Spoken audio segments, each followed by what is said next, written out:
네, 안녕하세요 여러분들. 별별 한국사 최태성입니다. 역사는 최태성! 이야! 또 한번 이렇게 에네르기파를 한번 쏘고 또 시작을 하는 거죠 여러분들.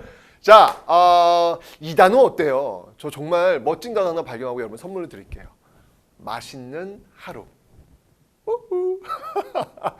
저는 이 단어를 듣고 완전 상큼했어요. 여러분들 하루하루가 어떤가요? 그냥 똑같은 어떤 삶의 연속이라고 생각하지 않나요? 그냥 하루를 또 버티는 그 날로 생각하는 건 아닌가라는 그 생각이 드는데요. 요즘 여러분 요리할 때도요. 왜 레시피가 있잖아요. 어떻게 그 요리할 때 그 맛있는 레시피들 있잖아요. 마찬가지로 하루하루마다 그날 할 것들을 좀 정하셔가지고 요리하듯이 좀 만들어 놓으시면, 오늘은 뭐 포장하는 날, 오늘은 뭐 문제집 푸는 날, 오늘은 뭐 연필 바꾸는 날, 오늘은 뭐 청소하는 날, 이런 식으로 해가지고 여러분이 좀 정하셔가지고 그날 좀 색깔을 입히시면 맛있는 하루가 되지 않을까라는 생각이 듭니다.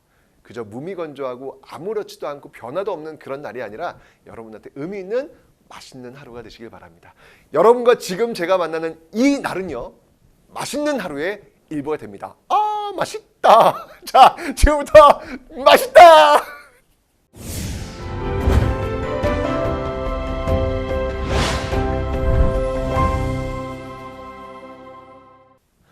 자, 이제부터 14강 이 동학농민운동부터 이 대한제국까지 한번 살펴볼 텐데요. 자, 저번 시간까지 우리가 여러분들 이모군란에서 갑신정변까지 어떤 일들이 벌어지는지 좀 더 나가면 여러분들 흥선대원군 때부터 갑신정변까지 그 흐름을 쭉 살펴봤습니다. 흥선대원군 때 정말 막았죠. 막았는데 결국 문이 열렸어요. 강화도 조약을 통해서.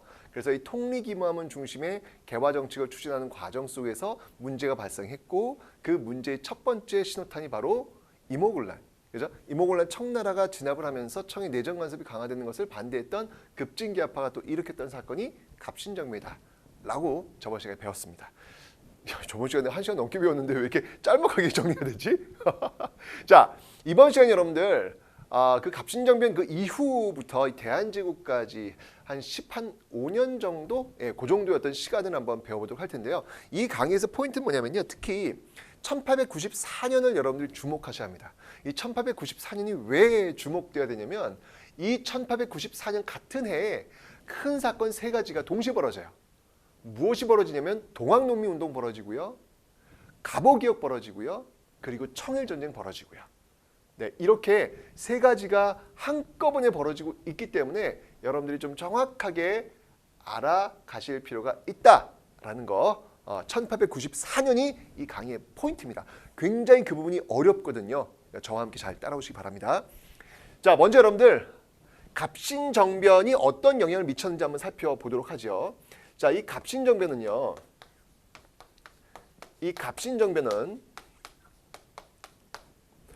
먼저 대외 또는 대내. 자, 대외 또는 대외.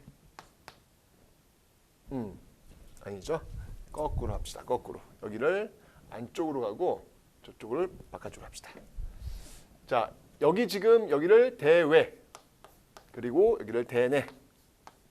이렇게 한번 나누어서 갑신정변 이후에 어떤 일들이 벌어지고 있는지 한번 살펴보도록 할게요. 먼저 여러분들 이 갑신정변, 자, 이모군란도 청나라 진압을 했고 갑신정변도 좀 청나라 진압을 했죠. 그러니까 청의 내정 간섭이 강할 수밖에 없어요. 그러니까 사실 청나라를 불러들였던 이 민씨 정부도 굉장히 부담스러운 거예요.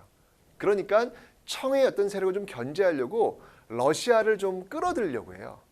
러시아를 끌어들이려고 하는데 문제는 뭐냐면, 러시아가 끌어들이면 러시아의 라이벌 관계에 있었던 다른 나라도 함께 끌려들어온다는 것이죠. 뭐냐면 이 중국 시장을 선점하고 있었던 영국이 러시아가 한반도를 통해서 중국으로 건너온 곳을 막아야 되겠다라고 판단한 거예요. 그러니까 이 조선이 러시아를 끌어들이니까 뭐지? 영국이 가만히 있을 리가 없다는 얘기죠. 그러면서 어떤 일을 했냐면요, 바로 영국이 거문도를 불법적으로 점령을 하는 사건이 벌어집니다. 거문도 불법 점령 사건. 점령 사건이 벌어집니다. 이게 이제 1885년도에 지금 벌어지는 모습인데요. 자, 일단 여러분들 지도를 통해서 이 거문도가 어디 있는지 위치 한번 백지도를 통해서 한번 보도록 하겠습니다. 완전 남해 쪽, 저쪽 아래 있죠, 여러분들. 여기를 이제 불법으로 점령한 거예요. 문제는 뭐냐면 이 거문도를 불법적으로 점령한 사실조차도 조선 정부는 인지하지 못하고 있었다는 사실. 정말 답답하죠, 여러분들. 이걸 어떻게 하냐면 청란을 통해서 연락이 와요. 너희 나라에 혹시 거문도가 점령되어 있다는데 한번 확인해봐라. 조선 정부에서는 그런 일 없습니다. 라고 이제 이야기를 하죠. 아니야 뭐가 와 있대. 한번 다시 한번 해봐.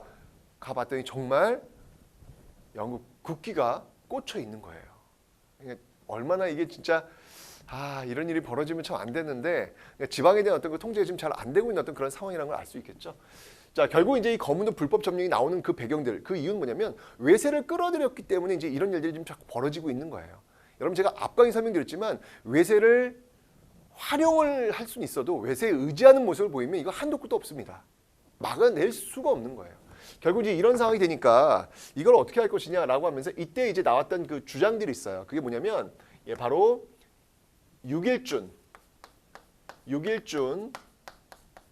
그리고 부들러 6.1준 부들러의 중립화론이라는 거예요. 이렇게 외세의 어떤 그 복마전이 되느니 우리가 중립하는 게 낫겠다라고 주장하는 이런 내용들이 바로 이 거문도 불법 점령을 전후해서 나타나고 있더라라는 얘기입니다. 여러분들 고민이 많았을 거예요. 지금 그 당시 1884년, 85년 상황을 보면서 이 지식인으로서는 이걸 어떻게 해결해야 될까 고민하겠죠. 그런 과정 속에서 중립화론을 한번 해보자라는 주장이 나온 것이죠. 여러분들 한번 여쭤볼게요. 우리도 지금 마찬가지로 자 미국과 중국 사이에 있습니다. 미국과 중국 사이에서 우리는 어떤 스탠드를 취하는 게 좋습니까? 중국에 기우는 게 좋습니까? 미국에 기우는 게 좋습니까? 아니면 말 그대로 중립적인 어떤 입장을 취하는 게 좋습니까? 우리 시대의 고민이에요, 여러분들. 네, 우리 시대의 고민입니다. 이 고민들의 연장선상에서 한번 이런 것들을 바라보시라는 얘기예요. 그럼 조금 더 생명을 불어넣을 수 있습니다. 이런 그 당시 어떤 고민들 말이죠. 왜냐면 이건 지금도 우리가 고민하고 있으니까. 자, 이런 모습들이 있었고요. 그 다음에 청나라. 청나라면 말해야 뭘 하겠어요, 여러분들. 청나라 같은 경우에는 지금 내정 간섭을 아주 지나칠 정도로 강화하고 있죠. 공짜는 없습니다. 그 다음에 일본 같은 경우에는요. 일본 같은 경우에는 사실은 이 갑신정명에서 청과 일본이 이제 창덕구에 부딪혔잖아요. 그죠? 그때 이제 일본이 결국은 패배하게 되면서 정치적인 어떤 그 헤게모니를, 그러니까 정적인 어떤 그 힘을 놓쳐요. 그러니까 정적인 힘을 놓치니까 일본은 어디에 집중을 하냐면 경제. 왜냐하면 1876년 강화도 조약을 체결하면서 경제적인 어떤 이권들을 좀 취하고 있는 상황이었잖아요. 그쪽으로 쭉 밀고 가는 모습들이 나오고 있죠. 일본 같은 경우는 주로 어떤 시스템이었냐면요. 미면 교환 시스템으로 돈 잘 벌고 있습니다. 자, 쌀과 면제포를 이렇게 바꾸는 어떤 그런 모습들. 그러면서 이 쌀을 계속해서 일본을 가져가고 있는 모습들이 나오고 있는 거예요. 자, 여러분들 이 미면 교환 체제 이러한 것들이 나오면서 국내는 어떤 영향을 미치냐면 특히 일본으로 이렇게 쌀이 쭉쭉쭉 빠져나가면서 여러분들 빰빰빰빰빰빰빰빰빰 네, 우리에게는요 이 쌀값이 폭등을 하는 거예요. 쌀값이 폭등하는 모습들이 나타나고 있더라. 아무래도 우리가 먹어야 될 쌀들이 지금 외국으로 빠져나가고 있으니까 우리가 먹을 쌀값들이 올라갈 수밖에 없는 것이죠. 그죠? 쌀값들이 폭등하고 있고요. 그 다음에 여러분들 전 시간에 배우면 알겠지만 통리기무함을 중심으로 해서 외국에 사절단을 보내고 굉장히 많은 개화 정책을 추진하고 있는데 그러려면 뭐가 필요해요? 당연히 이게 필요하지. 뭐니 해도 머니인데 여러분들 돈이 필요하잖아요. 그 돈 어디서 나와요? 세금이죠. 이러다 보니까 여러분들 조세 부담도 상당 부분 올라가고 있는 상황. 이렇게 벌어지고 있다는 얘기예요.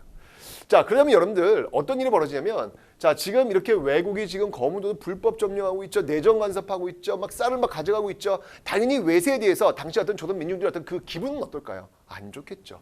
그러니까 당연히 이런 과정 속에서 나올 수 있는 것은 뭐냐면 바로 반외세라는 거예요. 네. 외세에 반발하는 어떤 그런 모습일 거 아니에요. 그죠? 그 다음에 이 내부적으로는 어떤 모습일까요? 지금 이렇게 세금을 막 걷어가고 있고요. 뭐 쌀값 폭등, 못 사겠다! 이 조선 정부 뭐 하는 거냐 이거! 라고 하면서 지금 반발하는 어디에? 바로 봉건 정부. 반봉건. 자, 봉건이라고 하는 건 여러분들 어떤 구질서를 얘기하는 거예요. 그러니까 신분제도가 있는 어떤 그 조선 왕조 체제 그런 시스템을 얘기하는 거예요. 여기에 반대하는 이런 모습들이 나타나고 있더라라는 것이죠. 자, 이런 반외세와 반봉건의 정신을 가장 잘 담아내고 있었던 사건이 무엇이다? 그건 기층 민중들이 겪고 있었던 그런 감정과 그런 현실 속에서 나올 수밖에 없는 운동. 그것이 바로 1894년에 일었던 동학농민운동이다라는 것이죠. 동학농민운동. 1894년도에 벌어졌던 이 동학농민운동이 바로 반외세와 반봉건의 모습들을 가지고 있더라라는 겁니다. 자, 그럼 이 동학농민운동은 과연 어떤 과정을 통해서 거쳐갔는지 한번 살펴볼 텐데, 일단 여러분들 이 갑신정변 같은 경우에는요, 어떤 운동이냐면 이 갑신정변은 소수 엘리트층, 제가 얘기했죠. 그 20대, 평균 20대 정말 잘 나가는 어떤 그 집안의 자제들이 신분제 폐지를 주장했던 사건들, 이게 바로 갑신정변이라고 했죠. 그렇기 때문에 이거는 위로부터의 개혁운동이라고 볼 수 있겠습니다. 반면에 동학농민운동은 말 그대로 민이에요. 기층 민중들이 들고 일어났던 운동이기 때문에 아래로부터의 개혁운동이다 라고 볼 수 있겠습니다. 이 갑신정변과 동학농민운동의 공통적 특징은 뭐냐면요, 바로 신분제 폐지 그리고 세금제도의 개편, 이런 것들을 지금 이 둘은 공통적으로 주장하게 될 겁니다. 자, 이 동학농민운동의 그 과정을 한번 살펴볼 텐데요. 자, 먼저 동학농민운동은요 1차와 2차로 나누어서 접근을 좀 하셔야 될 것 같아요. 자, 먼저 1차가 되겠습니다. 1차 동학농민운동부터 볼 텐데요. 먼저 1차 동학농민운동의 어떤 그 출발점이 된 건 뭐냐면요, 바로 고부봉기가 되겠습니다. 고부봉기. 사실은 이 고부봉기 같은 경우에는 동학농민운동 1차로 보기는 조금, 그러니까 1차의 어떤 그 원인을 제공했던 그런 사건이라고는 하지만 그냥 전반적으로 1차에 대해 넣어서 한번 제가 접근을 한번 해보도록 하겠습니다. 이 고부봉기의 원인을 제공했던 인물이 누구냐면요, 바로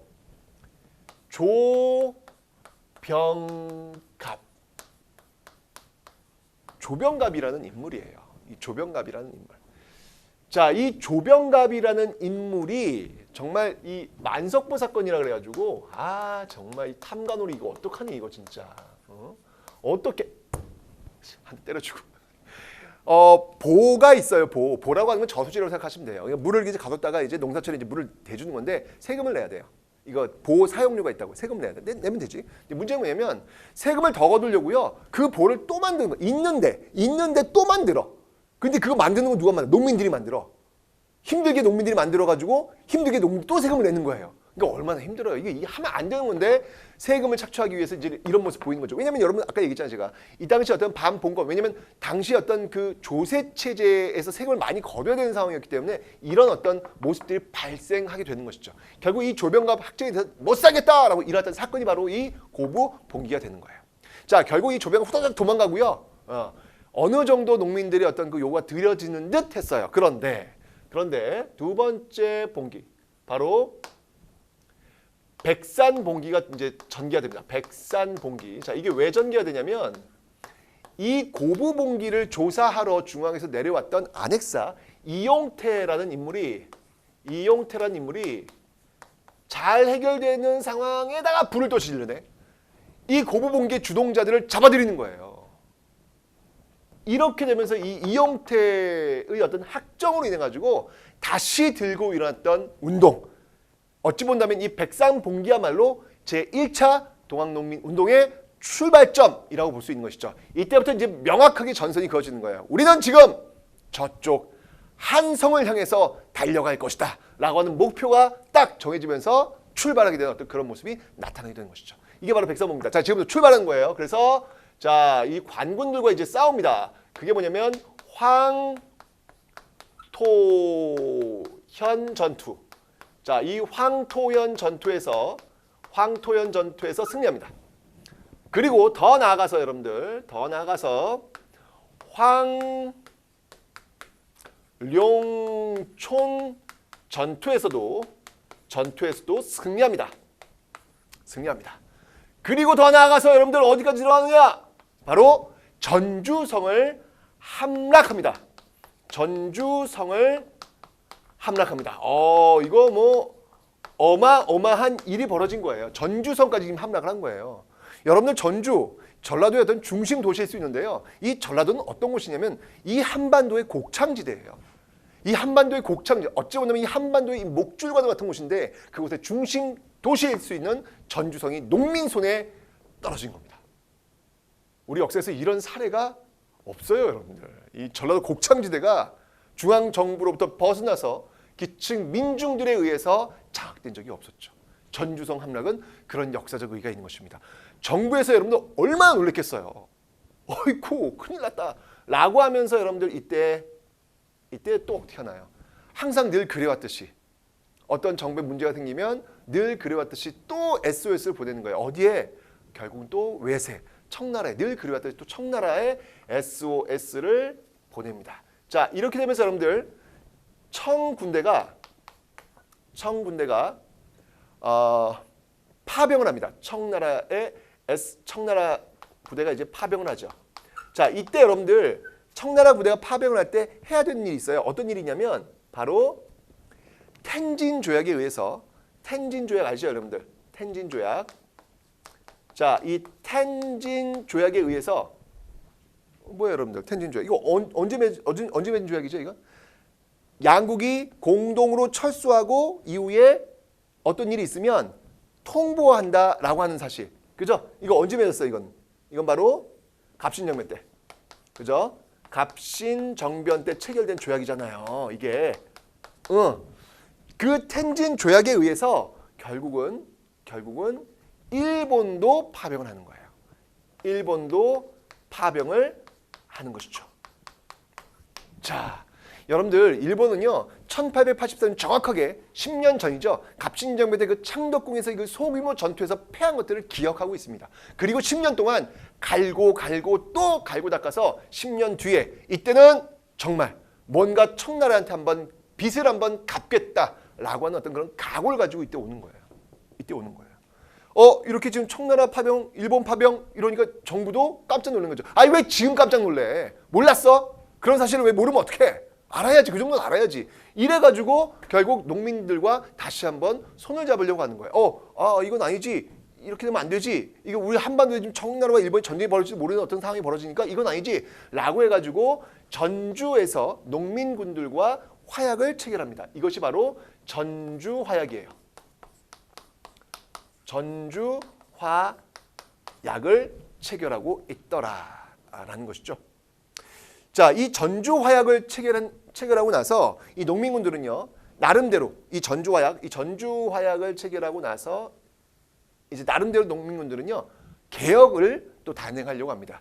그 개혁을 단행했던 그 기구가 어디였냐면요, 이게 바로 집강소라는 곳이에요. 집강소를 통해서 폐정 개혁을 단행하려고 하죠. 자, 이 개혁 안에 대표적인 내용을 본다면 어떠한 것들이 있냐면 먼저 중요한 내용들입니다, 여러분들. 바로 토지균분. 그렇죠. 농민들의 소망은 내 땅을 갖는 거야. 내 작은 땅 갖고 거기서 먹고 살면서 내 자식들하고 따뜻하게 배불리 먹고 사는 것, 그게 가장 민중들의 가장 큰 소망이거든요. 여러분 아버지 어머니도 마찬가지야. 여러분 아버지 어머니 꿈이 뭔지 알아? 여러분들하고 함께 먹고 사는 거 걱정 없이 행복하게 사는 거, 그게 꿈이야. 똑같아요, 이 당시도. 나의 땅을 갖고 싶었던 거야. 이 토지균분은 그래서 동학농민운동 때 한 거죠. 갑신정변 때는 그게 없었어요. 갑신정변 때는 여러분들 그 지조법 개혁 있잖아요. 그 지조법 개혁은 세금 개편이지 토지를 나눠주자는 건 아니야. 이건 어찌 본다면 그 사회 꼭대기층에 있는 그 상류층 자제들의 어떤 한계일 수 있어요. 토지를 나눠주는 것까지는 거기에 생각을 못한 거죠. 하지만 기층 민중들은요 그게 가장 절박하거든. 그거 해달라는 거예요. 토지균분 주장을 하고 있습니다. 그 다음에 또 뭐가 있냐면 여러분들 소박해요. 네. 과부들의 재가를 허용하라. 참 소박하더라고요. 예, 과부들의 재가를 허용해달라. 결혼을 또 할 수도 있잖아요, 여러분들. 그죠? 근데 이 당시엔 조선시대는 여자들이 제가 다시 결혼하는 거에 대해서 굉장히 부정적인 어떤 인식을 가지고 있었거든요. 그 인식이 여러분들 사실 지금까지도 연결되는 것 같지 않아요? 이제는 좀 많이 좀 약해지고 있는데 하여튼 우리가 갖고 있는 어떤 그런 선입견이라고 하는 것들이 굉장히 조선시대적인 어떤 마인드가 굉장히 강하다라고 하는 거. 예. 왜냐면 고려시대 같은 경우에는요, 그 여성의 재가에 대해서 별로 그렇게 문제가 없었어요. 근데 조선시대 와가지고 이렇게 재가의 문제가 이제 발생했는데 농민들이 이제 과부의 재가를 하라! 라고 이제 요청을 하고 있는 것입니다. 그 다음에 이제 제일 중요한 게 뭐냐면 바로, 그렇죠. 신분제의 폐지. 신분제의 폐지를 들고 나온 것. 네, 이게 가장 중요한 동학농민운동의 내용들이 되겠습니다. 이 신분제 폐지는 여러분들 바로 갑신정변에서도 주장되었던 것. 그러니까 이 시대 개화기의 어떤 그 시대는 바로 신분제 폐지. 몇천 년간 내려왔던 그 신분제 폐지가 바로 이 시대의 과제였고 그것이 바로 시대 정신이었다는 거. 이 신분제 폐지를 위해서 싸우는 사람들은 바로 역사 발전에, 역사 수레바퀴에 한 발짝 앞서 있는 사람들이라는 것. 자, 이런 주장들을 하면서 개혁을 단행하고 있었는데요. 문제는 뭐냐면 일본이에요. 일본이 심상치 않네. 일본이 심상치 않아요. 일본이요, 칼을 단단히 갈고 온 거예요. 딱 와가지고 여러분들 일본이 한 게 뭐냐면요. 일본이 한 게 제일 먼저 한 게 제일 중요한 포인트가 뭐냐면 이거 여러분들 꼭 기억해 놓으셔야 돼요. 아주 중요한 하나의 포인트가 됩니다. 뭐냐면요. 바로 동학농민운동에서 여러분들 이거는 정말 중요한 포인트예요. 꼭 기억하셔야 됩니다. 바로 일본이 경복궁을 점령해 버립니다. 경복궁의 점령. 네.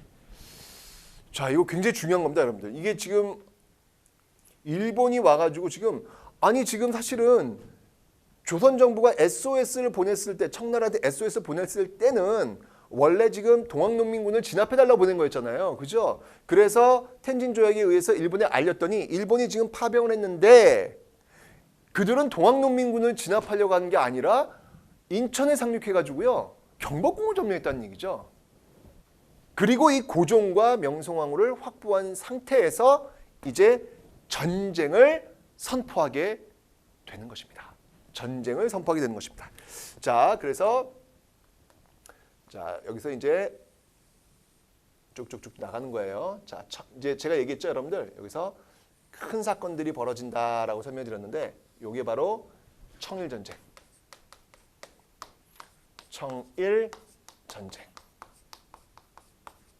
청일전쟁을 일으키고요. 그 다음이 일본 또 뭘 하냐면요. 개혁을 단행합니다. 개혁을 우리한테 강요하죠. 그 개혁이 뭐냐면 그 개혁이 바로 갑오 개혁이라는 거죠. 갑오 개혁. 네, 이 갑오 개혁을 밀어붙이는 모습들이 보이고 있다라는 거예요. 자, 이런 어떤 흐름들을 잘 보셔야 합니다. 여기서 제일 중요한 포인트는 뭐냐면 바로 경복궁 점령이에요. 이 왜 경복궁 점령이 왜 중요하냐면 이게 이제 하나의 어떤 그 포인트. 그 동학농민 운동이 여러분들 제가 1차와 2차로 나뉜다라고 설명드렸잖아요. 그죠? 1차와 2차로 나뉘게 되는 어떤 그 계기의 포인트점이 바로 이 동학농민 운동에서 바로 이 경복궁 점령이다라고 하는 거. 아주 중요한 키워드입니다, 여러분들. 꼭 기억해 두셔야 돼요. 일본이 파병해서 경복궁 점령했다. 이 사실을 농민군들이 딱 들은 거예요. 뭐야? 어디 뭐 하는 거야? 라고 하면서 다시 일어난 동학농민 운동, 그게 바로 2차 동학농민 운동이 되는 겁니다. 여러분들 저 이 1차 같은 경우에는요. 상당히 어떤 그 정부에 저항하는 어떤 그런 모습이 강했어요. 물론 반일 수도 있었지만 반봉건, 반정부적인 어떤 성격이 강했단 말이에요. 그런데 2차 같은 경우에는 이 경복궁 점령이 원인이 되면서 정확하게 좀 더 반외세적인 어떤 모습들로 나타나고 있더라라고 하는 게 2차 동학농민 운동의 가장 큰 특징이 되겠습니다. 자, 이때는요 규모가 더 커졌어요. 더 커져가지고요 바로 남북접이 연합을 합니다. 남북접의 연합을 합니다. 자, 이 접이 뭐냐면요 포접제라는 거예요. 포접제라는 뭐냐면 어려운 건 아니고 여러분들 저 피라미드 조직처럼 떠올리시면 돼요. 한 마을에 한 이 포와 접 이렇게 만들어가지고 쭉쭉 올라가는 어떤 그런 모습들이거든요. 이런 조직들이 있었기 때문에 동학이라고 하는 것들이 빠르게 확산될 수 있었던 것이죠. 이런 포접지를 통해 가지고 남접과 북접이 연합을 한 거예요. 1차 봉기 때는 연합은 아니었거든요. 근데 2차 봉기 때는 남북접이 연합을 했죠. 그리고 밀고 올라갑니다. 그리고 밀고 올라갑니다. 어디를 향해서? 바로 공주를 통해서 서울로 가려고 하죠. 그런데 여기에서 막힙니다. 어디서 막히냐면 바로 우금치죠. 우금치. 네, 우금치 전투. 우금치 전투. 이 우금치 전투가 전개되는데 이 우금치가 어디냐면 공주예요. 여러분들 공주. 공주에 있어요. 공주에 있는데 이 우금치 전투를 막아선 것은 바로 일본. 그리고 바로 이 갑오 개혁을 추진하고 있었던 그 군국 기무처가 있거든요, 여러분들. 네, 여기서 이제 이것을 막게 될 겁니다. 여기서 막게 될 것이죠. 이렇게. 그러니까 이게 여러분들 연결되어 있는 거예요. 그 연결고리. 그래서 군국 기무처, 군국 기무처. 그래서 진압. 어떤 그 모습들이 나타나고 있겠죠. 군국지는 제가 조금 더 설명드릴 겁니다. 어쨌건 이 갑오 개혁이 전개되고 있는 그 정부 안에서 지금 이 동학농민운동 진압명이 떨어지는 거예요. 여긴 물론 일본이 배어 있겠죠. 자, 이 우금치, 치라고 하는 건 고개잖아요. 그 고개를 넘어야 됩니다. 그 고개를 넘어야 되는데 얼마나 그 고개 말이죠. 이미 일본군들이 총을 걸고 있는 상태였죠. 그 총을 걸고 있는 그 우금치를 바라보고 있는 그 수만 명의 농민들의 그 가슴은 어땠을까요?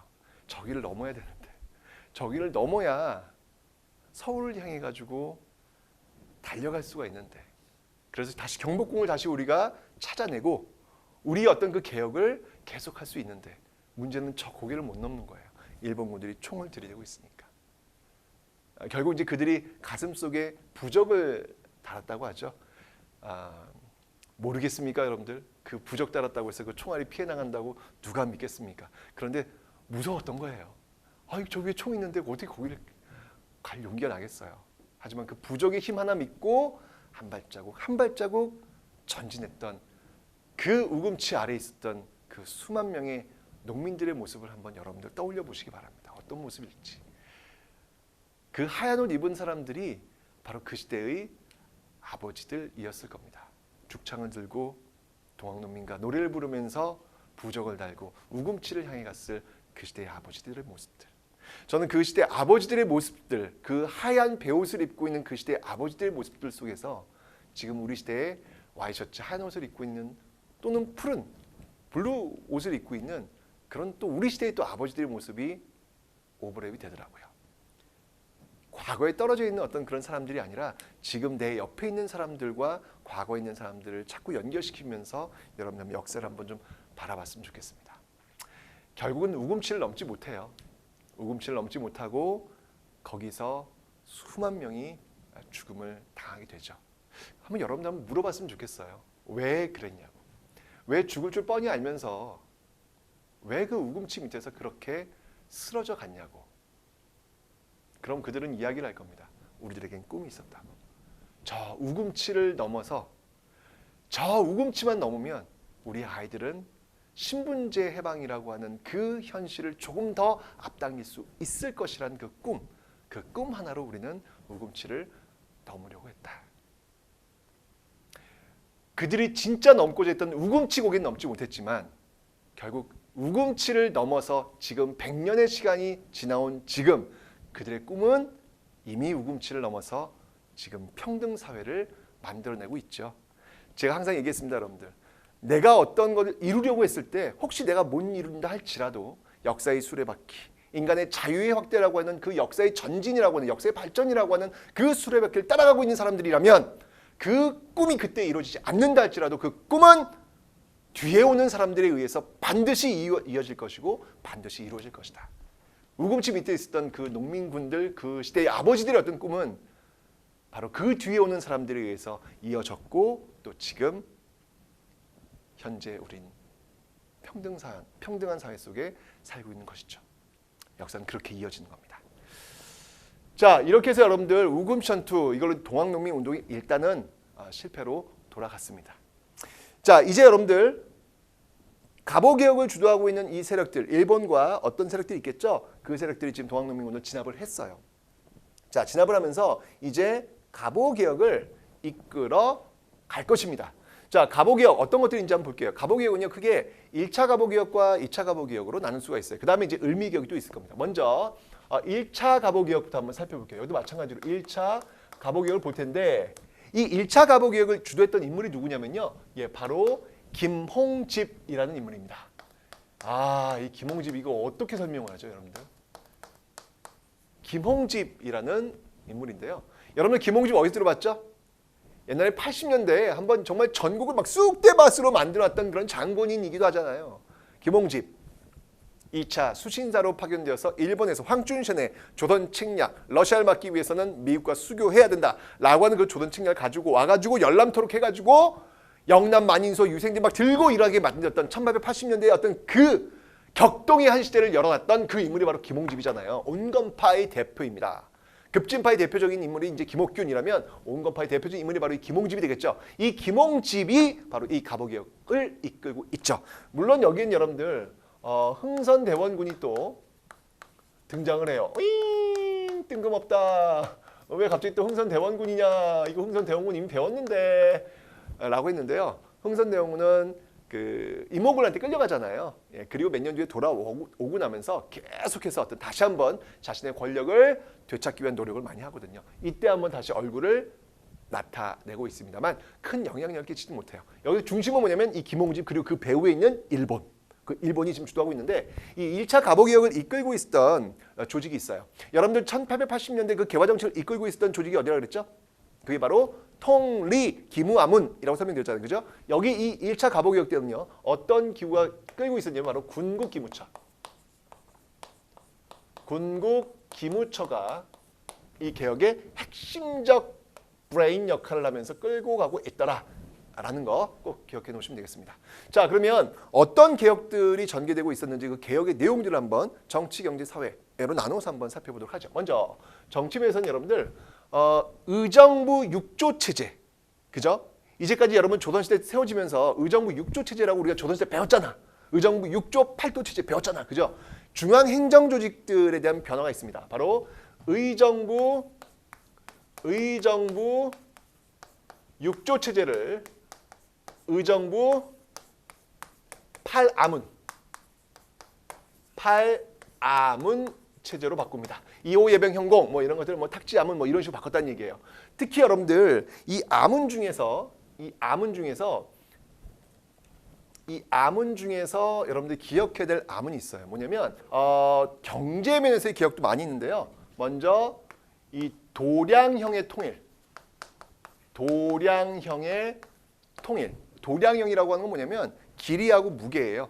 이런 것들이 옛날에 달랐어요. 서울에서 산 자 30cm 자와 부산에서 산 30cm 자가 달라요. 헐. 그런 게 있었다는 얘기예요. 옛날에는 달랐는데 이걸 이제 똑같이 동일하게 만든 거예요. 그죠? 참 우리한테 너무 당연한 것들이 옛날에는 참 당연하지 않았던 것들이 많이 있어요. 그죠? 그 다음에 여러분들 조세의 급납화.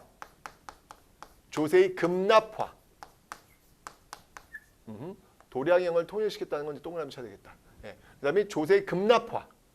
이 급납이라고 하는 건 뭐냐면요. 세금을 돈으로 납부하도록 하는 거예요. 그 다음에 또 뭐가 있냐면 바로 은본위제. 요건 좀 시험에 자주 나오기도 해요. 예, 은본위제라고 하는 것은 뭐냐면요. 여러분들 화폐를 만들어낸 데 있어, 화폐를 찍어낸 데 있어가지고 그냥 무작위로 찍어내는 게 아니라 화폐를 찍어내는 그 양을 은이 확보된 만큼만 찍어내는 거예요. 그러니까 은이 예를 들면 뭐 100만 원어치야. 그럼 100만 원 화폐만 찍어내는 거예요. 이걸 은본위제라고 하는 거예요. 은본위제. 금본위제는 여러분들 말 그대로 금이 있는 만큼만 돈을 찍어내는 것 그렇게 얘기하는 거죠. 근데 이 당시는 은본위제예요. 나중에 여러분들 메가타임 화폐정리 사업이 나오는데 그때 이제 금본위제 나오거든요. 여기서는 은본위제야. 금이 아니야. 요거 이제 가끔 시험에 잘 나와요, 여러분들. 요거 금이 아닙니다. 금이 아니라는 사실 꼭 기억을 좀 해놓으세요. 은본위제입니다. 은본위제. 자, 이런 모습이 있고요. 그 다음에 이제 사회면에서의 개혁. 아, 이게 정말 어마어마한 개혁이죠. 예, 바로 드디어 신분제가 법적으로 폐지가 되는 역사적 사건. 정말 이거는 역사적 사건이다라고 볼 수 있겠습니다. 여러분들 이게 지금 그냥 글자로만 여러분들이 지금 이게 받아들이시고 그냥 시험 문제 푸는 어떤 단어로만 받아들이시는데 이게 이 신분제 폐지 갖고 있는 그 역사의 무게라고 하는 거는요 어마어마한 거야. 어마어마한 겁니다.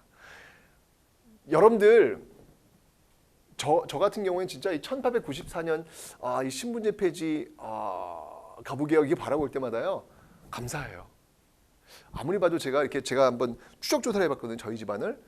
저희 아버님한테 여쭤봤어요. 저희 아버지한테 아버지는 무엇을 하셨나요? 그 아버지 무엇을 하냐 물어봤는데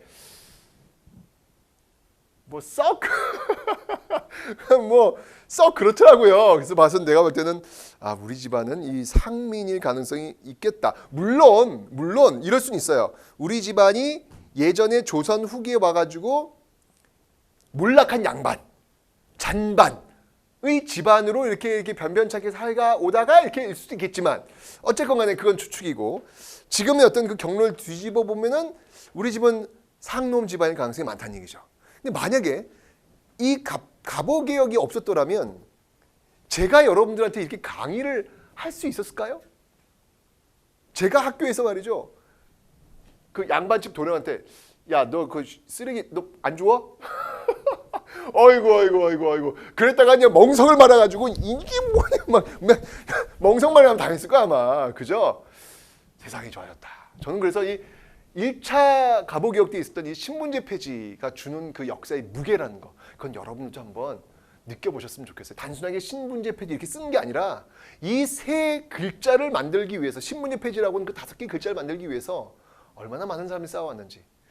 이 신분제 폐지는 갑신정변 때 그렇게 피 흘리면서 쓰러졌던 100년 전 신세대들의 꿈이 현실이 된 것이고 우금치에서 쓰러져갔던 그 수만 명의 농민들, 그 시대의 아버지들의 그 꿈이 담겨져 있는 오롯한 그 역사의 결과물이라는 사실, 그 결과물이라는 단어를 우리는 신분제 폐지라고 하는 5글자로 지금 쓰고 있다는 사실, 감격스러운 순간입니다. 여러분들. 이 글자에 여러분들이 역사의 생명력을 불어 넣어주시길 바랍니다. 자, 그 신분제 폐지가 있었고요. 그 다음에 소박한 우리 농민들의 꿈도 이루어집니다. 또 이루어져요. 이게 뭐냐면 바로 과부들의 재가를 허하게 해주세요. 과부들의 재가를 허하라. 이게 사실 여러분들 여자만 좋은 것 같아요? 그렇지 않아요. 아니 과부는 누구랑 결혼해? 여자랑 결혼해? 아니잖아요. 남자랑 결혼하는 거잖아요. 그러면 남자들도 그만큼 결혼할 수 있는 길이 열렸다는 거죠. 이 과부제가 뭐냐면 여자만 좋아하는 게 아니라 남자도 좋아하는 거예요. 그러니까 농민군들이 과부의 재가를 허하라 이렇게 들고 나온 것이죠. 그죠? 이런 것들. 그러니까 역사의 전진을 향해서 외치는 함성과 역사의 전진을 향해서 외치는 액션은 무의미하지 않다는 거예요. 비록 여러분 시대에서 그 꿈이 이루어지지 않는다 할지라도 역사의 전진을 향해서 가는, 인간의 자유의 확대라는 그 역사의 전진을 향해서 가는 그 수레바퀴를 미는 여러분의 힘은요 언젠가는 이루어지게 된다라는 것. 이게 바로 갑신정변과 동학농민운동, 비록 실패했지만 그들의 꿈은 결국 성공한다는 것. 달걀은 깨어져 바위를 넘는다는 그 사실을 또 한 번 보여주고 있는 겁니다. 자, 바로 이게 1차 가보개혁의 내용이었습니다. 자, 그런데 지금 이제 청일전쟁이 일본의 승리로 기울게 되면서 이제 본격적으로 사실 이제 1차 가보개혁이 정리할 때는 일본이 어떻게 크게 이제 신경을 못 써요. 왜냐하면 청일전쟁 벌이고 있는 과정이었기 때문에. 그런데 일본이 어떤 승기가 접어들면서 2차 가보개혁에서는요. 2차 가보개혁에서는 본격적으로 일본의 입김이 들어오는데요. 그 일본의 입김을 대변하는 사람이 누구냐면요. 바로 박영효라는 사람이에요. 박영효. 자, 이 박영효 어떤 사람이냐면요. 갑신정변 때 김옥균, 홍영식, 서광범, 서재필 그리고 박영효. 그렇죠. 갑신정변 때 활약했던 그런 급진계파. 일본을 지금 쫓겨갔잖아요. 다시 온 거예요. 그래서 이 박영효를 중심으로 해서 또 역시 김홍집. 네, 김홍집이 중심이 되어가지고 개혁을 이끌어 나가고 있습니다. 자, 이때 개혁에서 여러분 꼭 기억할 게 뭐냐면요. 홍범 14조. 홍범 14조. 자, 이 홍범 14조에 보시면 여러분들 어떤 내용이냐면요. 여기에 재정의 일원화 내용이 들어가 있어요. 어디에서? 탁지 아문에서 재정의 일원화를 하라라고 하는 내용이 들어가 있습니다. 홍범 14조는 여러분들 이제까지 어떤 그 개혁들 있잖아요. 그 개혁들을 명문화한다. 우리는 개혁할 거다. 이제 고종이 직접 종묘에 나와가지고 그 자신들 조상들한테 얘기를 하는 거예요. 우리 저 신문제도 폐지할 거고 뭐 이런 것도 하겠습니다라고 이제 보고하는 거. 그러니까 엄청나게 중요한 거예요. 홍범 14조 재정의 일원화 특지하면 이게 핵심이에요. 그러니까 여러분들 재정의 일원화가 갑신정변에 나왔잖아요. 갑신정변에서는 어디로 일어난다? 호조. 2차 가보개혁에서는 탁지 아문. 왜냐면 지금 팔아문을 바꿨으니까 아문. 그리고 나중에 이제 배울 거예요. 독립협회에서 독립협회가 주도했던 그 헌의육조에는 재정의 일원화를 탁지부로 바꿀 겁니다. 왜 그런지 설명드릴게요. 자, 이런 홍범 14조의 내용이 있고요. 자, 이제 개혁의 내용을 보겠습니다. 자, 먼저 의정부 8아문. 저기 의정부 8아문 있잖아요. 그 의정부 8아문을 바꿉니다. 의정부 8아문을 또 바꿉니다. 바로 내각 7부로. 내각과 7개의 부로 바꾼다는 얘기예요. 이제 탁지 아문도 이제 탁지 부가 된 거예요. 이렇게 바꾸고 있고요. 그 다음에 또 뭐랬냐면요. 그 다음에 지방제도 개편을 많이 해요. 지방제도. 그래서 전국에 여러분들 조선시대 몇 도? 8도잖아. 8도. 그 8도를 23부로 바꿉니다. 8도를 23부로 개편을 하고요. 그리고 또 여기 시험에 잘 나오는데요. 바로 재판소를 설치해요. 재판소를 설치해요. 이게 왜 어떤 의미가 있냐면 여러분들 조선시대는요. 사도, 수령들이요. 입법, 사법, 행정 이 세 가지를 아니죠. 그 군사, 행정 이런 것들을 다 담당했어요. 그 사법까지.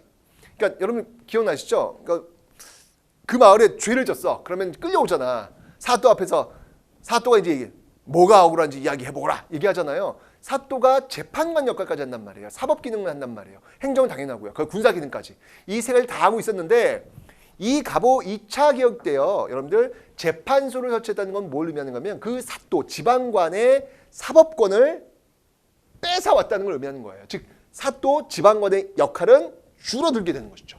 바로 그런 기능이 바로 2차 갑오개혁 재판소에서 나오고 있다라는 거. 이것도 하나 기억 좀 해놓으세요.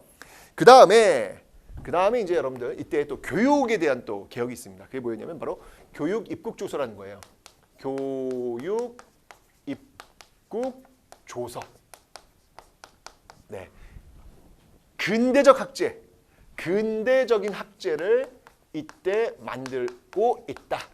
근대적인 학제를 만들고 있다. 지금 여러분들이 지금 왜 초등학교, 그다음에 중학교, 고등학교, 대학교 이런 수준으로 올라가잖아요. 이런 틀을 이때 만든 거예요. 그러니까 여러분들이 지금 살고 있는 지금의 이 모습에 어찌 본다면 가장 근접한 모습을 만들어낸 게 바로 이 갑오개혁이다 라고 보시면 됩니다. 굉장히 많은 부분에서 영향을 미치고 있는 거예요. 이게 바로 교육 입국조서에서 2차 갑오개혁 때 나왔던 내용이 되겠습니다. 자, 이렇게 갑오개혁이 단행되고 있는 과정, 드디어 이제 청일전쟁이 시작되었는데 그 청일전쟁이 끝나요. 청일전쟁이 이제 끝납니다. 이제 청일전쟁의 종료. 전쟁의 종료. 누가 이깁니까? 네. 반전. 일본이 이겨요, 일본이 이기면서 이때 체결했던 조약이 있어요. 그 조약이 바로 발음이 좀 그래. 시모노세키 조약을 체결하죠. 시모노세키가 여러분들 뭐가 유명하냐면요. 보고가 유명해요. 보고가 유명해가지고 이 시모노세키 조약을 체결한 그 일본인이 누군지 아세요? 그 이토 히로부미. 나중에 안 준 건 빵! 예, 그 이토 히로부미가 이 시모노세키 조약을 체결하는데요. 어디에서 체결하냐면 이 이토 히로부미가 보거를 너무 좋아해요. 그래서 보거집에서 시모노세키 조야가 체결합니다. 한번 그 저 중국 이홍장을 데려와 가지고 이 보거가 유명해. 보거를 한번 먹어보게 하면서 보거 먹으면서 시모노세키 조야가 체결하거든요. 이 시모노세키 조약을 통해서 어찌 본다면 300년 전 도요토미 히데요시가 꿈꾸었던 그 헛된 욕망이 있을 거 아니에요. 그죠? 명나라를 치겠다. 근데 결국 실패하잖아요. 우리 이순신에 막혀가지고 그 도요토미 히데요시의 그 헛된 욕망을 결국 시모노세키 조약에서 이루게 된다. 왜냐하면 이때 요동반도를 가져갑니다. 요동반도를 가져갑니다. 드디어 중국의 일장기를 꽂게 된 것이죠. 자, 그런데 문제는 뭐냐면 좋았지, 뭐 난리 났어요. 일본은 완전 이건 뭐 어마어마한 일이야. 그런데 이때 이 뭐하냐 지금 너희들 누구 맘대로 지금 거기다가 일장기를 꽂아야 그거 다시 뽑아 라고 곰처럼 등장하는 사람이 나라가 있습니다. 그건 어떤 나라일까요? 러시아. 러시아가 왜 가? 이러는 거예요. 뭐야 지금 이러는 거. 누가 맘대로 여길 줘? 여기는 나의 영역이야, 나의 구역이야, 나가 그러는 거예요. 그게 바로 뭐냐면 바로 삼국 간섭이라는 겁니다. 삼국 간섭. 네.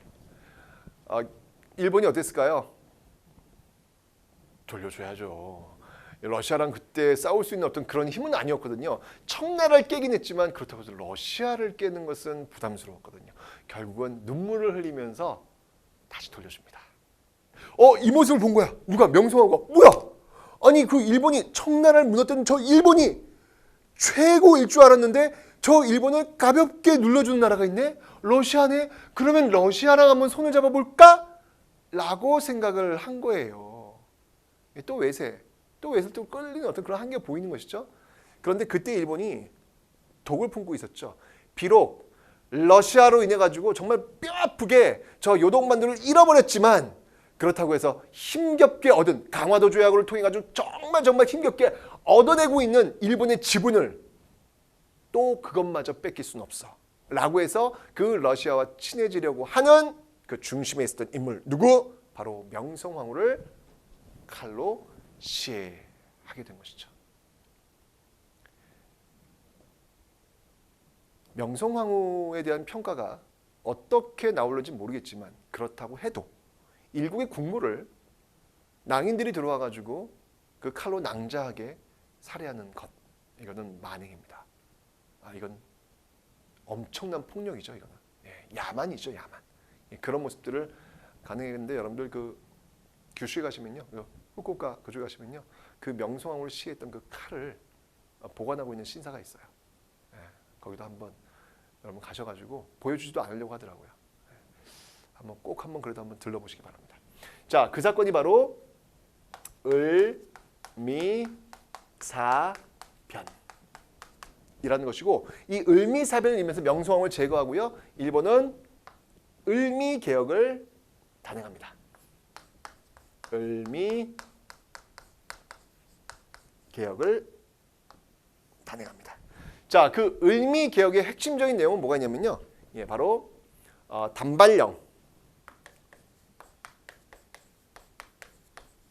단발령이 있고요. 그 다음이 태양력 사용.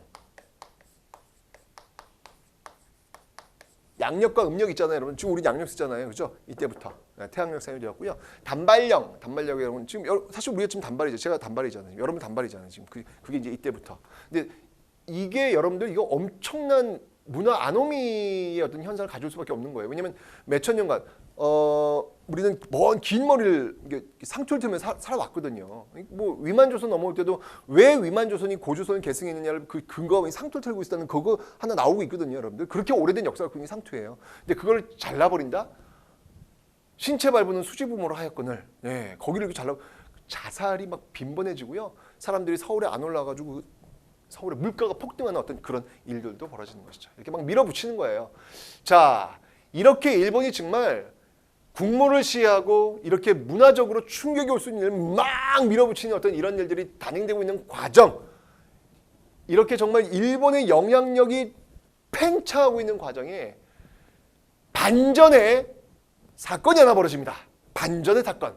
그 반전의 사건이 뭐였냐면 그것이 바로 이 굵은 라인, 그게 바로 반전이라는 걸 의미하는 거예요. 그것이 바로 아관 파천이라는 것입니다. 아관 파천. 아관이라고 하는 건 뭐냐면 여러분 러시아 공사관이에요. 러시아 공사관으로 고종이 파천 가버린 거예요. 사실은 여러분 이거 또 외세에 의존하는 거예요. 이 문제를 국민들과 함께 해결하려고 하지 않고 자꾸 외세에 의존하는 어떤 그런 모습들. 어찌 본다면 이 고종도 이 을미사변이 일어나기 전에 삼국간섭 이후에 명성황후, 자신의 아내 명성황후가 러시아를 끌어들여가지고 일본을 견제하려고 했던 어떤 그런 것들의 연장선상이라고 하는 또 러시아에 의지하려는 어떤 그런 한계점이 분명히 있어요. 분명히 있습니다. 그렇지만 어쨌건 간에 일본의 영향력으로 빨려 들어가고 있는 이 상황을 지금 완벽하게 뒤집어 놓은 이 고종의 정치적 한수. 제가 볼 땐 흥선대원군의 그 어린 아들로 출발했던 그 고종이 명성황후와 민치 세력에 둘러싸여서 아무것도 결정하지 못했던 그 고종이 오롯이 정치인 고종으로 나서게 됐던 그 출발점이 바로 이 아관파천이 아닐까라는 그런 생각이 듭니다. 이때부터는 고종이 모든 걸 결정하는, 고종이 혼자서 고독하게 결정하는 그런 혼자의 힘을 보이게 되더라. 그래서 러시아를 쭉 끌어들여가지고요. 정말 일거의 러시아와 일본의 그 팽팽한 균형 속에서 자신의 개혁 공간을 창출해내는 것. 와우! 이거는 정치인 고종의 정말 신묘한 한 수였다라고 볼 수 있는 거예요. 아까 분명히 한계는 있다고 제가 말씀드렸어요. 자, 어쨌거니 1896년 이 아관파천이 있었고요. 자, 그 이후에 그 다음에 1897년에 드디어 대한제국을 선포합니다. 대한제국을 1897년도에 선포하고 있더라라고 하는 거. 이제는 뭐냐면 국가의 주권은 황제에게 있다, 고종에게 있다. 고종 중심의 개혁이 이끌어질 겁니다. 그런데 그 과정에서 여러분들 만들어진 단체가 하나 있었어요. 뭐냐면 아니 아무리 그래도 그렇지, 아니 어떻게 일국의 왕이 자신 하나 지키지 못해가지고 외국 공사관으로 가느냐, 그건 말이 안 된다, 돌아와라 라고 주장했던 단체가 있대. 어찌 본다면 우리나라 최초의 시민단체라고 볼 수 있겠습니다. 그 단체가 뭐냐면 바로 독립협회죠. 독립협회는 뭐 워낙 중요한 단체라서 독립협회가 되겠습니다. 자, 이 독립협회는 여러분들, 이 독립협회는 잘 알고 있듯이 먼저 독립신문, 독립신문을 만들었던 그런 사람들에 의해서 만들어졌고요. 그리고 이 독립협회는 나중에 독립문을 또 세우기도 하죠. 순서예요. 독립신문, 독립협회, 그리고 독립문. 이런 거 순서 일단 좀 기억을 해주세요. 이 독립협회에서 여러분들 꼭 기억할 게 뭐냐면요. 바로 독립협회가 주관했던 집회예요. 그 집회를 우리는 뭐라고 하냐면 그 집회를 우리는 바로 만민공동회라고 합니다. 만민공동회.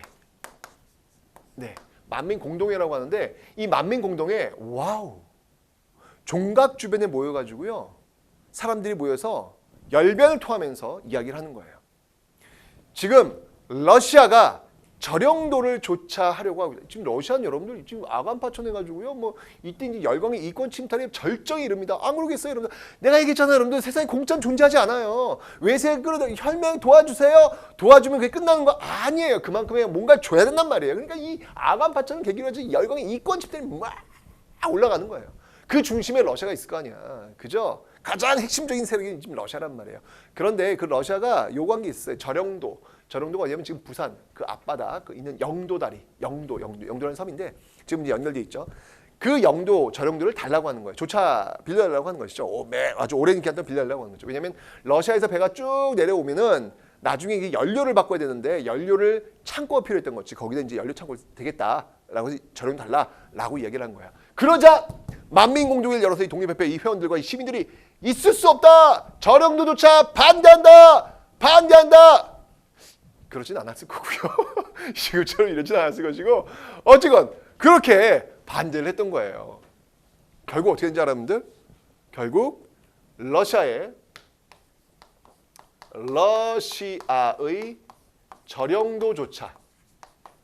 저령도조차는 실패로 돌아갑니다. 여러분 이거 굉장한 사건이에요. 외세가 무언가를 달라고 했을 때 우리가 언제 한번 떳떳하게 NO! 라고 한 적이 있었습니까?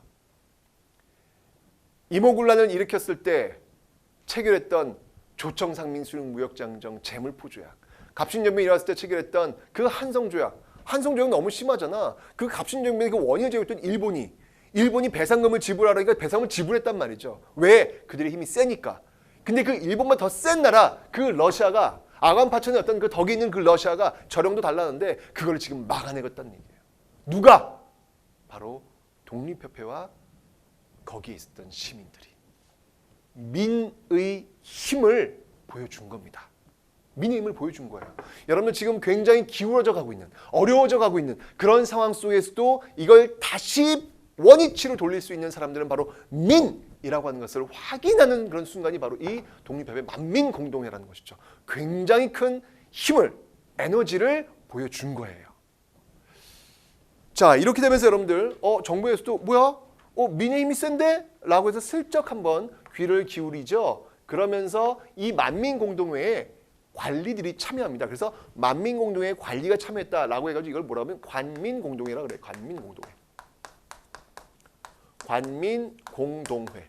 이 관민공동회에서 헌의 6조를 체결합니다. 헌의 6조. 자, 이 헌의 6조의 내용을 살펴보면요. 이런 내용들이 있어요. 먼저 입헌군주제를 지향한다. 입헌군주제.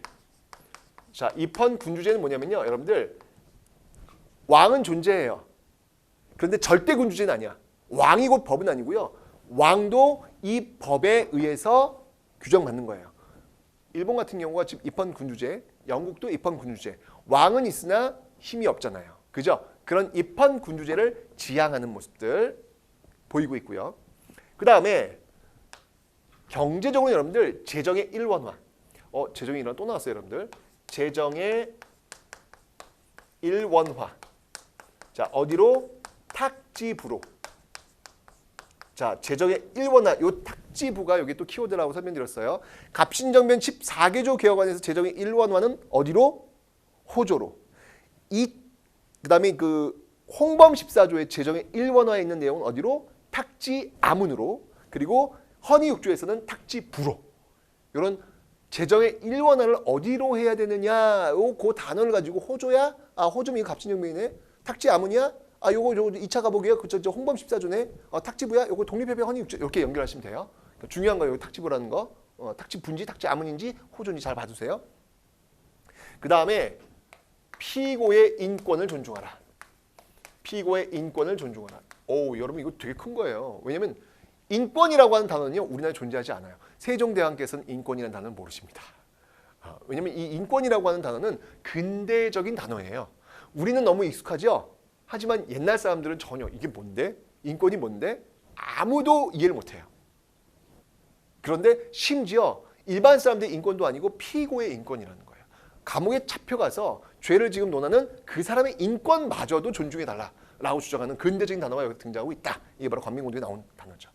더 나아가서 여러분들 이런 그 헌의 6조를 바탕으로 해가지고요. 여러분들 나중에는 중추원 관제. 중추원 관제를 선포하죠. 이게 이제 뭐냐면 의회.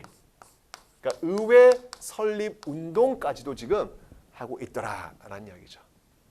자, 이제 그 민의 힘을 확인했고 그 민이 또 중심이 되어가지고 의회까지 만들어내는 모습들. 와우! 민주주의의 어떤 그 한 발짝 다가가는 어떤 모습들이 지금 나타나고 있는 거예요. 네, 믿으면 됩니다. 그 민과 정부가 하나가 되어서 이 험난한 외세에 맞받아치는 그 에너지만 보여주면 되는 거거든요. 그런데 이의 힘이 너무 세지는 거 아니야? 라고 고종이 걱정을 하는 거예요. 그때 또 이런 일이 있었거든요. 이런 어떤 그 민의 힘이 세지는 걸 염려해 가지고 사람들이 그 유언비어를 퍼뜨려요. 공화정을 이루려고 한다. 공화정은 뭐냐면 이거 입헌군주제와는 좀 더 한 단계 올라가는 것이죠. 국민이 대통령을 뽑는 시스템. 이게 이제 공화정. 지금 우리가 이제 공화정이잖아요. 레퍼블릭 오브 코리아잖아요. 공화정이란 말이에요. 그죠? 그러면 왕이 존재하지 않아요. 공화정에서 존재하지 않는 거죠. 이건 뭐야? 왕을 치려고 하는 거야? 이 자식들 봐라 이거 웃긴 놈들이야. 라고 하면서 고종이 가만두지 않는 거예요. 결국 이 대한제국은 바로 이 독립협회를 해산합니다. 독립협회를 해산합니다. 그때 이제 동원되었던 조직이 바로 이제 황국협회와 군대죠. 이 황국협회는 보부상 조직이에요. 장씨를 중심으로 왔다 갔다 했던 그런 보부상 조직에 의해서 해산되고 있더라라고 하는 거. 이때가 이제 언제냐면 1898년도에 결국 이제 해산이 됩니다. 이렇게 이제 군대까지 동원해가지고요. 그러니까 나의 권력에 도전하는 것은 있을 수 없다. 그러니까 글쎄요, 지도자라면 지금 우리나라가 어떤 방향으로 흘러가고 있는지 세계사적 흐름 속에서 그 세계사적 조망 속에서 그 시대를 바라볼 수 있는 힘이 있어야 되는데 오로지 자신의 어떤 권력이라고 하는 그것만 이렇게 바라보고 있으니까 두려웠겠죠. 결국 어찌 본다면 저는 이게 마지막 시기였다. 참 힘들고 어려운 시기였지만 그 민의 힘을 발견하고 그 민과 함께 나갈 수 있는 그 마지막 기회를 결국 놓치고 말았다. 위로부터의 개혁, 갑신유물 실패로 끝났죠. 아래로부터의 개혁, 실패로 끝났죠. 그리고 시민의 힘, 이건 위아래가 사실은 하나가 된 거거든요. 그 힘마저 이제 놓쳐버린 거예요. 이제 남은 개혁은 누구에 의해서? 오로지 한 사람에 의해서. 대한제국, 고종, 황제 한 사람에 의한 개혁으로 치달을 수밖에 없는 것입니다. 자, 그게 뭐냐면 바로 이 대한제국에서 주도가 되었던 광무개혁이라는 거예요. 본격적으로 이 독립협회가 해산된 직후부터 본격적인 그 광무개혁이 단행됩니다. 자, 이 광무개혁이 단행되는데요. 자, 이 광무개혁은요, 크게 두 개의 어떤 정신으로 이루어지죠. 뭐냐면 구, 본, 신, 참. 네, 구본, 신참. 옛 것을 본으로 하고 새로운 것을 참조한다. 이건 여러분들 온건개화파가 했던 그 운동 방식이 뭐였냐면 여러분들 동도서기라는 게 있어요. 이건 굉장히 유사한 건데 바로 동도서기. 온건개화파는 여러분들 중국의 그 양무운동을 모델로 한다 그랬잖아요. 동도서기는 동쪽의 동쪽의 정신은 그대로 있고 서양의 기술만 받아들인다라고 하는 것과 상당히 유사한 게 바로 이 구본 신참의 내용이 되겠습니다. 이게 이제 광무개혁에 의해서 이제 이루어지고 있는 건데요. 자, 먼저 구본의 내용인 어떤 것들인지 한번 살펴보도록 하죠. 뭐 간단해요. 옛 것을 본으로 한다? 그러면 옛 것이 언젠데 바로 조선의 왕권 강화를 모델로 하고 있는 거예요. 예, 그래서 황제권의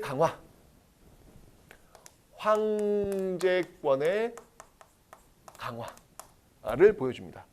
예, 이 황제권의 강화를 보여주는 결정적 근거가 뭐냐면 바로 군사력을 다 자신의 밑으로 끌고 오는 거예요. 그래서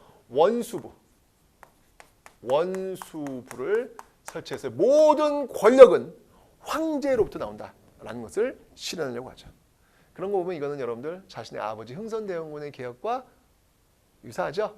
흥선대원군도 왕권 강화를 하기 위해서 비변사 폐지하고, 그죠? 경복궁 중건하고 서원 정리하고 대전 회통과 같은 그런 법좀 만들잖아요. 그 연장선상에서 보시면 돼요. 그 다음에 신참은 뭐냐면요. 신참은 나름대로 어떤 개혁을 단행하는 거예요. 자, 신참 중에 가장 대표적인 뭐냐면 양전 사업을 통해서 여러분들 양전 토지 조사 사업이에요. 양전 사업을 통해서 지계를 발급하려고 했다는 거. 이 지계라고 하는 것은 뭐냐면 바로 근대적인 토지 계약 문서라고 보시면 됩니다. 토지 계약 문서, 토지 소유권을 근대적으로 정리해주는 그런 토지 계약 문서라고 보시면 돼요. 러일 전쟁 때문에 전국적으로 확대되지 못했지만 어쨌건 이런 지계 발급을 단행하려고 했다는 거, 요거 기억해 두시고요. 그 다음에 또 뭐가 있냐면 상공업의 진흥. 상공업의 진흥과 같은 모습으로서 뭔가 좀 경제개발과 같은 어떤 그런 부분들을 또 열심히 하려는 모습도 있었다. 그리고 뭐 이제 또 간다음에 뭐 기술학교라든지 뭐 이런 것들도 또 세우려고 했다라는 거. 이렇게 이제 9번 신참에 의한 그런 개혁이 단행되는데 어쨌건 이 광무개혁은 여러분들 황제라고 하는 그 한 사람의 그 힘에 의해서 지금 쭉 이어져 가고 있더라. 만약 그 한 사람 황제가 돌발적 상황이 벌어졌을 때 그에 대처하지 못한다면 이건 정말 큰 위기가 닥쳐오게 될 것입니다. 닥쳐와요. 닥쳐옵니다. 어떤 사건으로 닥쳐오는지는 다음 시간에 한번 보도록 하겠습니다. 자, 여기까지 여러분들 한번 쭉 한번 살펴봤는데요. 중요한 내용들 어떤 것들이 있는지 한번 지금부터 제가 포인트로 잡아드리도록 하겠습니다. 제 시험에 잘 나오는 어떤 그런 내용들을 한번 볼 텐데요. 일단 여러분들 그 거문도 불법 점령이 이제 나오게 되는 어떤 그 시점, 갑신점의 직후라는 거예요, 여러분들. 그래서 그 시점을 일단 좀 잘 봐두셔야 돼요. 거문도 불법 점령의 어떤 그 시점 잘 봐두시고요. 그 다음에 동학농민운동, 와우, 너무너무 중요하죠. 동학농민운동의 그 흐름 일단 봐두셔야 되고요. 흐름 쭉 봐두셔야 되고요. 역시 뭐니 해도 여러분들 이 경복궁 점령, 이 경복궁 점령이라고 하는 이 키워드를 가지고 1차 분기와 2차 분기를 나누는 어떤 그 분기점이 된다는 거 기억해 놓으시면 되고요. 그 다음에 바로 이 동학농민운동의 마지막 전투라고 할 수 있는 우금치 전투 기억해 놓으시면 되겠습니다. 그리고 이제 1차 갑오개혁과 이제 2차 갑오개혁이 있는데요. 1차 갑오개혁 때 뭐 군국기무처 중심의 어떤 개혁이 이루어지고 있었다. 뭐 이 정도만 기억하시면 되고요. 세부적인 더 내용들까지는 여러분들 뭐 그렇게 다 외우진 않으셔도 돼요. 자, 그래가지고 이제 을미개혁, 단발령이라고 하는 건 좀 기억해 두세요. 단발령. 이건 왜냐면 나중에 여러분 그러니까 을미의병과도 연결이 되기 때문에 그래요. 그래서 단발령 기억해 놓으시고요. 그 다음에 이제 독립협회. 독립협회 한 일 정말 많이 있죠. 이 독립협회 한 일들 중에서 특히 이제 독립협회의 어떤 그 만민공동회의 어떤 활동들 있잖아요. 예, 그런 것들 좀 기억해 놓으시면 되고요. 그 다음에 이제 광무개혁 중에서도 양전사업, 특히 지계 발급이라고 하는 요거 이제 시험에 잘 나오는 거니까 잘 봐두시면 되겠습니다. 됐죠? 자, 이렇게 여러분들 한번 쭉 이거 정말 그 갑신정변 직후부터 대한제국까지 그 달려왔습니다. 그 엄청난 흐름을 달려왔는데요. 자, 지금부터 멋진 스토리 사람을 만나보도록 하겠습니다.